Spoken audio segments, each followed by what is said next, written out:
एक चीज नोट रखियो जिंदगी च, जे तुसीं किसे दियां अखां च रड़कदे जे समझो तुहाडे पल्ले कुछ हैगा, जिदन रड़कनों हट गए समझो तुहाडे पल्ले कख नहीं हैगा। रड़कदे भी मर्द हुंदे आ, रड़कदे भी ओह हुंदे जिन्हां दे पल्ले कोई करतूत हुंदी आ। बिन करतूतां वालियां दी किहड़ी गल आ, उन्हां दा नीवी पा के सर जांदा वा।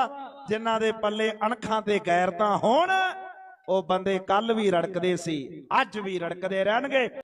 ਇੱਕ ਚੀਜ਼ ਨੋਟ ਰੱਖਿਓ ਜ਼ਿੰਦਗੀ 'ਚ,